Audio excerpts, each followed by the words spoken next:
This is MB Now, and here are your news on web.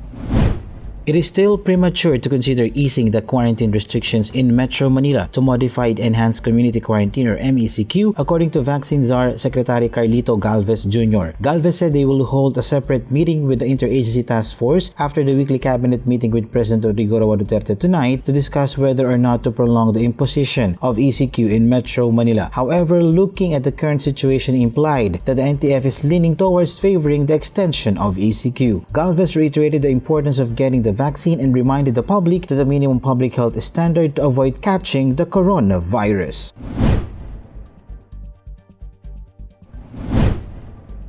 The Philippines may reach 16,000 daily new COVID-19 cases next week as infections continue to rise in most parts of the country, according to Octa Research Monday, August 16. Octa Research fellow Dr. Guido David noted that Metro Manila had a slight decrease in the reported cases on Sunday, August 15, but other areas in the country saw a rapid increase in their cases. He also noted that the country's COVID-19 reproduction number continues to increase, as it now at 1.5 from 1.46 during the previous day. This means that the infected individual can infect up to 2 people. Meanwhile, the reproduction number in Metro Manila remains at 1.9.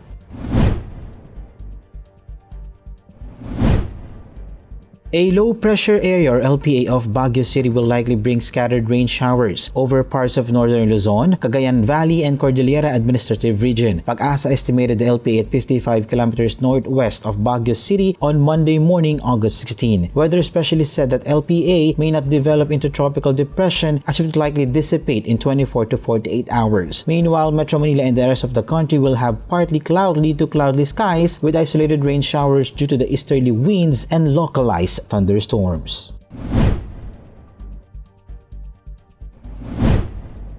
Manila City Mayor Francisco Isko has tested positive for COVID-19, according to the Manila Public Information Office on Sunday, August 15. In a statement, Dumagoso felt a little cough and cold and not feeling well, but he assured his constituents that the city government will continue its operations and efforts amid the pandemic. On August 8, Manila Vice Mayor Maria Sheila Hani Lacuna Pangan confirmed that she tested positive for COVID-19.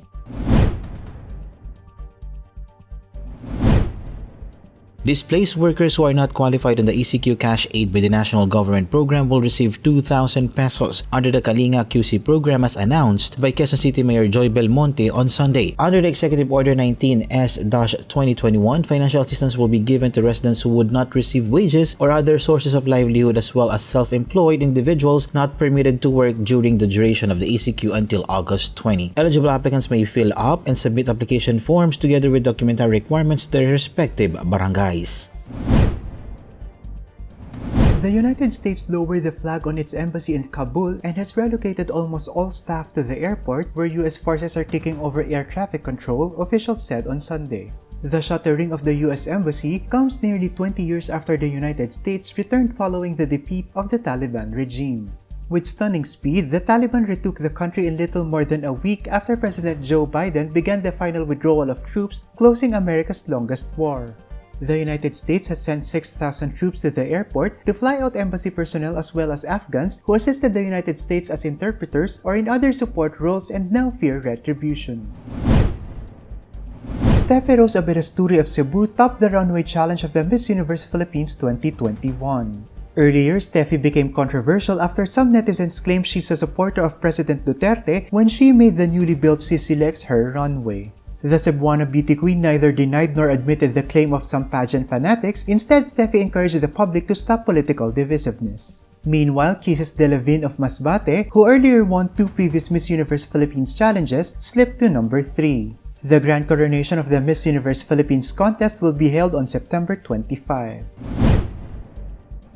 In other pageant news, Angeline Texon, a senior high school student from Bataan, thanked Miss Supranational Philippines Dindy Pajares for wearing her creation at a Miss Supranational 2021 pre-pageant competition. Dindy wore the evening gown during the Miss Elegance pre-pageant show, where she won first runner-up. In an Instagram post, Texon encouraged young designers never to give up on their dreams. The Miss Supranational 2021 beauty pageant will air live at CNN Philippines channel on August 22 at 2 a.m. John Riel Casimero vowed to surprise Guillermo Rigondeaux with a knockout finish as early as 3rd round. But it never happened. Instead, Casimero and Rigondeaux for almost the entirety of the match seemed to play the game of tag. In the end, Casimero scored a split decision win over Rigondeaux to retain his WBO Bantamweight title at the Dignity Health Sports Park in Carson, California on Sunday, August 15, Manila time. Casimero boasts a 7-match win streak after his second title defense, while Rigondeaux suffered his second career loss with 20 wins and 13 knockouts. And those are the news on web. For more news and updates, follow our official social media pages or log on to www.mb.com.ph. Be fully informed.